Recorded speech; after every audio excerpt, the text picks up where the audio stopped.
Joel, how are you, Joel? Hi, how's it going? Pretty good. You were saying you traveled all over the country. Where are you originally from? I'm originally from Charleston, South Carolina.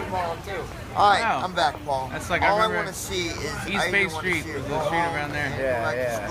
Yeah, so how did, or I don't care. can you tell us how you, I mean, obviously you're living out here outside. Can you tell us? When I was about 16, my mom had remarried this asshole that was only about, I don't know, 8 years older than me, and had no idea about raising kids. So he pretty much just beat the shit out of me all the time. So eventually I just left. I ran away and hitchhiked to New York. And I lived here, I squatted here for a number of years. Man. I actually have my own company, and I can start it back up at any time. I inherited $38,000 from my grandfather when my wife caught the brain tumor. I hung out with a bunch of kids that were freight trains. Like I met up with them. I went out, they taught me how, and I've ridden through every city in the country so far, like over and over, like here and there, where I wanted to go. 2000 changes. Right now I'm stuck here in winter. I have plenty of customers.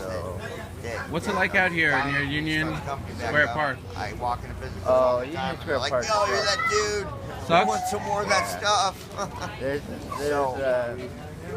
has like a stigma That's my about own design and everything. And I told her, I said, look, all you got to do is answer the phone and ship out the orders. I use my dad. My dad has his own company in California. I use his UPS account and his FedEx account. I don't fit into for free. Like that. So I said, I'll pay you to just man the phone. You mentioned Union Square Park. There are other cities.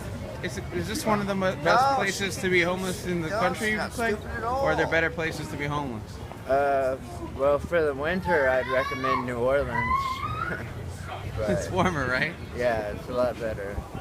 Have you been to other places, Florida, Texas, anywhere else? So all she has to do is show up in court and they'll squash it. I've been in Dallas and Houston, Austin, Albuquerque.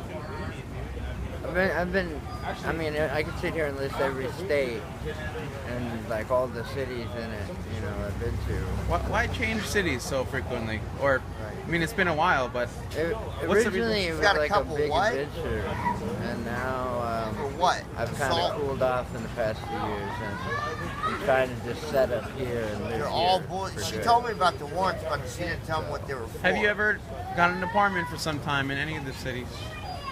No. I stayed on couches with friends. I stayed on couches of giant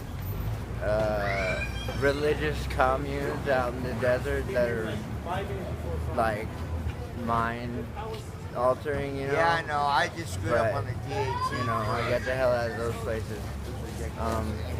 But I lost the paperwork, but they sent me a letter. I've slept a lot of places, been a lot of places. I stayed in a lot of squats in New York and other cities.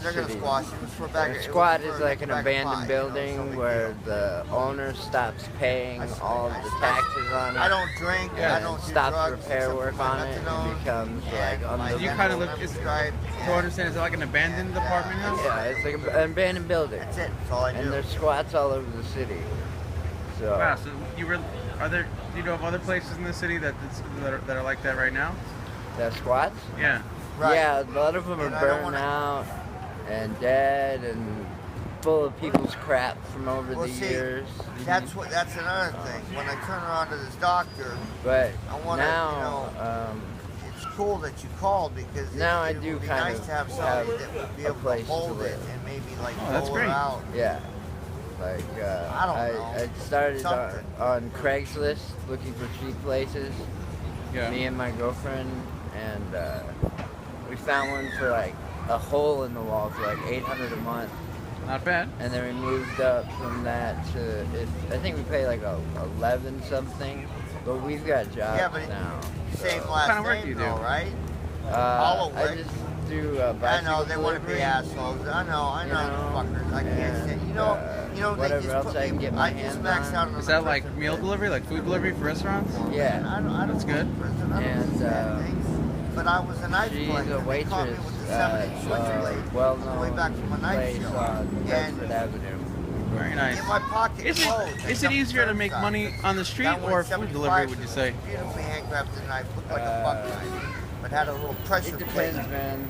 It depends. In the corner of the wood at the top where it met the brass. A lot of these people are assholes. So beautifully. On the street or in apartments? Same. Yeah, it's like all the people walking by, most of them don't care. They wouldn't care if your arm was ripped off and just pouring blood. Yeah. Some people do. 4 months after my wife died of a brain tumor and lung cancer.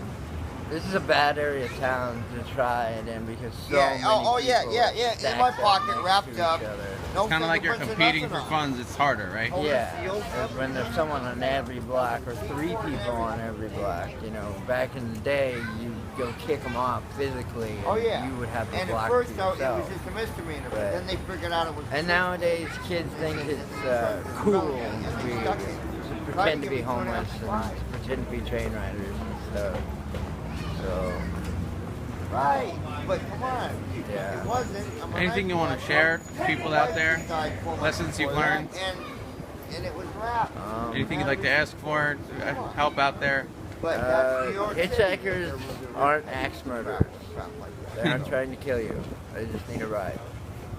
Yeah. Can anyone help you out there? What would you ultimately love the most? The good guys. Help.